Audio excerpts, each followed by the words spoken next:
Hello friends.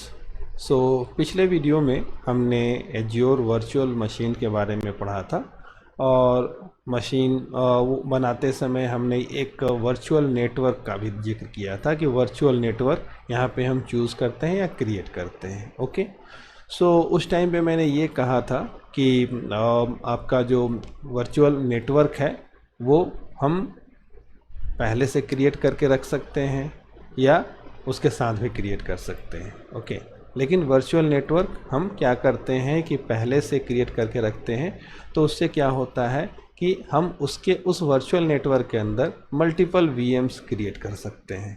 Okay, तो सबसे पहले तो ये जानने की चीज़ है कि वर्चुअल नेटवर्क क्या है और ये क्यों बनाना पड़ता है, आखिर इसको बनाने से क्या बेनिफिट है।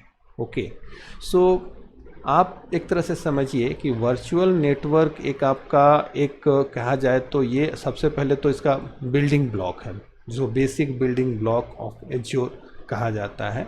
तो उसमें क्या होता है कि आपको जो है एक सिक्योर, क्योंकि सिक्योरिटी भी चाहिए। अब जैसे कि अभी आपने देखा मैंने बना दिया, उसमें पब्लिक आईपी इनेबल कर दिया, फिर उसको कोई भी एक्सेस कर सकता है।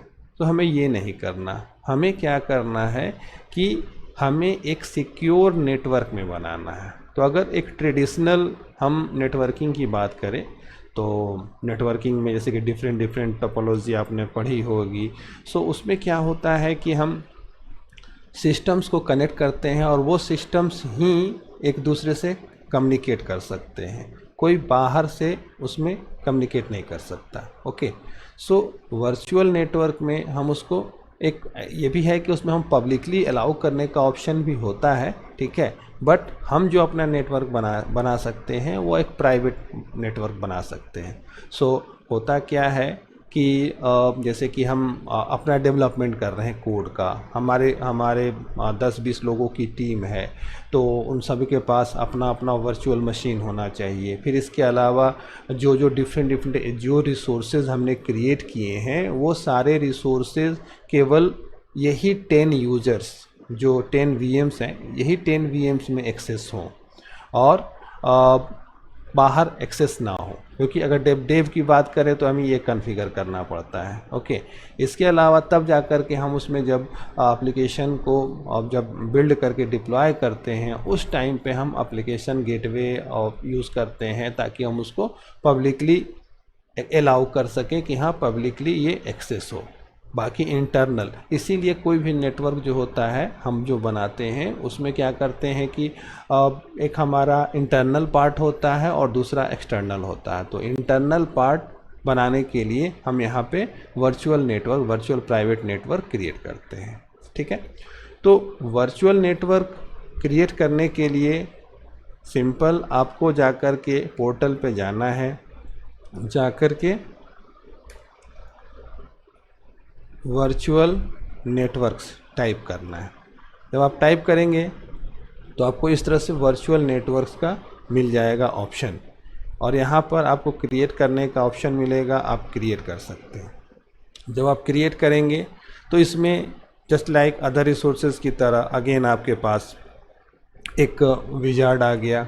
ओके, अब ये विजार्ड में आपने देखा हम सिंपली वैल्यूज़ डाल रहे हैं, क्रिएट कर ले रहे हैं। ओके, और यही अगर हमें अपने ऑन प्रेमाइसेस में करना होता था तो कितनी होती थी, मतलब बहुत टाइम भी लगता था सारा नेटवर्क सेटअप करने में। ओके, अब यहाँ पर हर एक रिसोर्सेज का कुछ 2-3 लाइन का डेफिनेशन हर जगह आपको मिल जाएगा। ओके, यहाँ पे आप देख सकते हैं azure virtual network fundamental building block for your private network in Azure.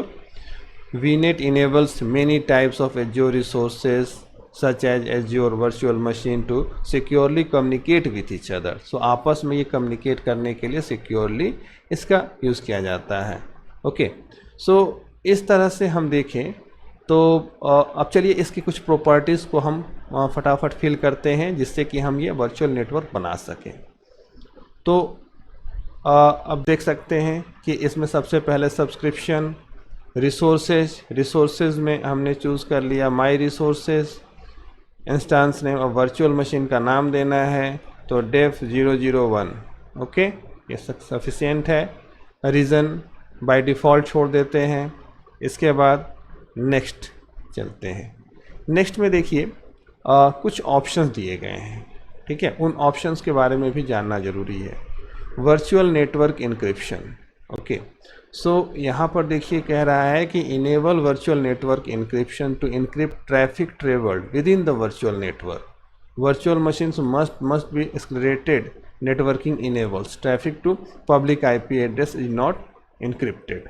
Okay, so हमें अगर मान लीजिए जो इंटरनल कम्युनिकेशन हो रहा है उसको इनक्रिप्ट करना, क्योंकि कोई भी ट्राई कर सकता है हमारे नेटवर्क को हैक करने का, तो हैक करके अगर हम इनक्रिप्शन नहीं यूज़ करते हैं तो वो डिक्रिप्ट कर सकता है इजी वे में मैसेजेस को। ओके, सो हम क्या करते हैं कि इसमें नेटवर्क वर्चुअल नेटवर्क का इनक्रिप्शन अलाउ करते हैं। ओके, इसको अलाउ करना है बस सिंपल, इसमें और कोई एक्स्ट्रा प्रॉपर्टी आपको फिल नहीं करनी। इसके बाद देखिए थर्ड है एज्योर बैशन। ओके, सो ये क्या है कि ये तो एक सबसे पहले पेड सर्विस है। अब क्या होता है कि अब आप वर्चुअल मशीन को अपने लैपटॉप से कनेक्ट करने के लिए एक प्राइवेट आईपी बनाते हैं कि ये प्राइवेट आईपी या कह सकते हैं कि आप पब्लिक आईपी बनाते हैं, सॉरी प्राइवेट नहीं पब्लिक आईपी बनाते हैं और उसी आईपी से आप अपने लैपटॉप से उसको एक्सेस करते हैं। ओके, लेकिन ये जो है इसके लिए आपको एक्स्ट्रा पे करना पड़ेगा और ये आपको एक सिक्योर वे प्रोवाइड करेगा कि आप RDP-SS कनेक्शन के थ्रू वर्चुअल मशीन से कनेक्ट हो सकते हैं। तो इसके लिए बस वही सिंपल एक कोई प्लेटफॉर्म दे देगा, आप ID पासवर्ड डालिए, डबल क्लिक कीजिए, आप अपने VM पे चले जाइए, लॉगिन कर लीजिए। ओके, सो ये एक तरीका है। सो इसको इनेबल करने के लिए इनेबल एज्योर बैशन करके आप देख सकते हैं। इसमें देखिए कुछ और होस्ट नेम केवल बन गया, ठीक है। अभी हम इसको नहीं लेते हैं क्योंकि इसको लेने पे फिर कुछ और ज़्यादा कॉस्टिंग बढ़ जाएगी हमारी। इसके अलावा फायरवॉल के बारे में तो आप अच्छी तरह से जानते हो कि फायरवॉल क्या होता है। हम एक क्या कर सकते हैं, एक जस्ट लाइक कि एक वॉल बनाते हैं, एक लेयर बनाते हैं, ठीक है, कि उस लेयर में सिक्योरिटी कॉन्फ़िगर करते हैं जिससे कि कोई एक्सटर्नल अटैक्स ना हो। ओके, सो अब यहाँ पे देखिए तो ये पूरी की पूरी तरह से क्लाउड जो बेस्ड नेटवर्क सिक्योरिटी है उसी के थ्रू ये मैनेज होगा। सो इसको एज इट इज़ हम अभी फ़िलहाल छोड़ देते हैं या इनेबल करके देखते हैं। इसमें कुछ और प्रॉपर्टी पूछता है, हाँ इनेबल करने पे इसमें फिर पॉलिसी ये बहुत सारी चीज़ें पूछेगा, इसलिए इसको भी छोड़ देते हैं। और उसके बाद में आते हैं एक DDoS नेटवर्क प्रोटेक्शन, ये भी अलाउ करने के लिए कि ये भी पेड सर्विस है। अगर आप इसको भी अलाउ करेंगे तो इसका भी कॉस्ट जुड़ जाएगा। तो बस कोई भी प्रॉपर्टी आपको लेनी है, कुछ भी लेना है, आप उसको सेलेक्ट कीजिए, सेलेक्ट करके आप जो भी उसके एडिशनल कॉस्ट है उसको पे कीजिए, दैट्स इट, यही करना है और इसमें कुछ नहीं करना। ओके, चलिए अब इसको डिफ़ॉल्ट रखते हैं और आगे बढ़ते हैं। अब इसका अगला जो है वो IP एड्रेसेस का है। सो IP एड्रेस आपको याद होगा कि जब हम वर्चुअल मशीन बनाए थे तो उसमें IP एड्रेस भी बना था। ओके, सो आपको यहाँ पर क्या करना है कि एक रेंज बनाना है कि हाँ इस रेंज के IPs जो होंगे वो केवल इस वर्चुअल मशीन को एक्सेस कर सकते हैं। ओके, जस्ट लाइक कि सपोज कीजिए कि आपकी कंपनी के का जो IP का रेंज है वो समथिंग हम एग्जाम्पल के तौर पे लेते हैं कि 001 से लेकर के 100 तक है। ओके, सो ये जो IP के एड्रेस से अगर आपको जाता है क्या कह सकते हैं कि रिक्वेस्ट, ओके, तो तभी जा कर के ये VM ओपन होगा। लेकिन हम अपने घर के लैपटॉप से अगर उस VM को एक्सेस करना चाहें तो नहीं होगा, क्योंकि वो वहाँ पर जो है मतलब उस IP को वो अलाउ ही नहीं करेगा। ओके, सो यहाँ पे देखिए,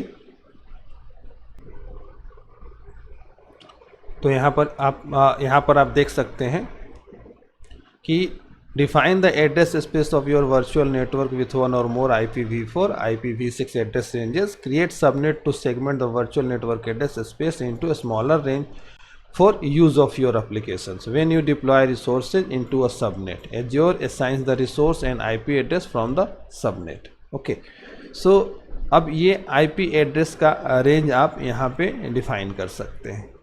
तो बाय डिफ़ॉल्ट अभी जो है हम एज इट इज़ इसको रहने देते हैं डिफ़ॉल्ट, और फिर आगे बढ़ते हैं नेक्स्ट टैग्स, फिर वही हम कुछ ले लेते हैं डेव, और इसमें नाम दे दिया dev01, okay. And finally review and create.